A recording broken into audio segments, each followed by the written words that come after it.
আইপিএলে পৃথ্বী শয়ের অভিষেক হয় 2018 সালে। এরপর টানা 7টি আসর তিনি খেলেছেন দিল্লি ক্যাপিটালসের হয়ে। তবে ফর্ম হারিয়ে তুমুল বিতর্কিত এই ক্রিকেটারকে এবার দিল্লি নিলামে ছেড়ে দেয়। সেখান থেকে কেউই পৃথ্বীকে নিয়ে আগ্রহ দেখায়নি। শেষ পর্যন্ত অবিকৃতই থেকে যান পৃথ্বী, যা তার কেরিয়ারের জন্য উপকারী ধাক্কা হতে পারে বলে মনে করেন দিল্লি ক্যাপিটালসের অন্যতম কর্ণধার পার্থ জিন্দাল। পৃথ্বী নিজেকে ভুল পথে পরিচালিত করেছেন জানিয়ে তিনি বলেন, জুনিয়র লেভেলে খুব ভালো ক্রিকেটার ছিল, কিন্তু ও নিজেকে ভুল পথে পরিচালিত করেছে। আমাদের ঠিকভাবে বেড়ে ওঠার জন্য একটা ঝাঁকুনি বা ধাক্কা প্রয়োজন।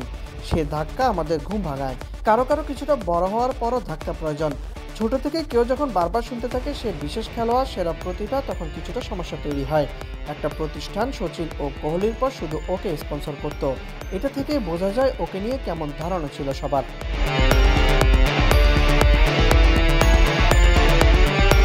পার্থ মনে করেন পৃথ্বী শকে নিয়ে তুমুল মাতামাতি আর জনপ্রিয়তায় কাল হয়ে দাঁড়িয়েছে। তিনি নিজেই নিজের অবস্থান নষ্ট করেছে জানিয়ে পার্থ বলেন, কেউ ওকে লারার সাথে তুলনা করত, কেউ সচিনের সাথে।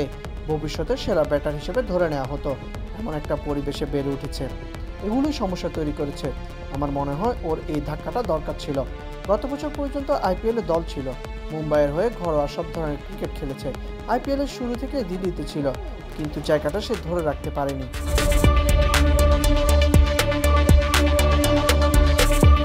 পার্থ অবশ্যই এতদিন আস্থা রেখেছিলেন পৃথ্বীর ওপর।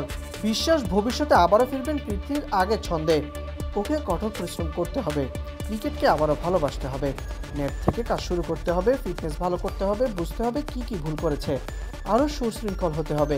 পৃথ্বীর প্রতিভা নিয়ে সন্দেহ নেই, ওর প্রতিভার ঝলক সবাই দেখেছে। আমিও ওকে পছন্দ করি, আশা করি আবার আগের মতো খেলবে, যত্নশীল হবে, যে কারণে ওর পরিচিতি সেভাবেই ওকে পাবো।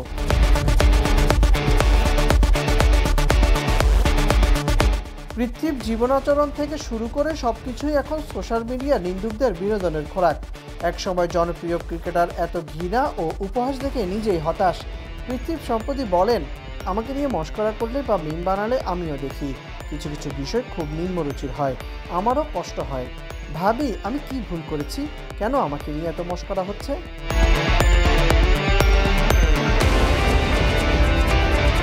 সাইদ ইবনে শামস, বিডি ক্রিক টাইম।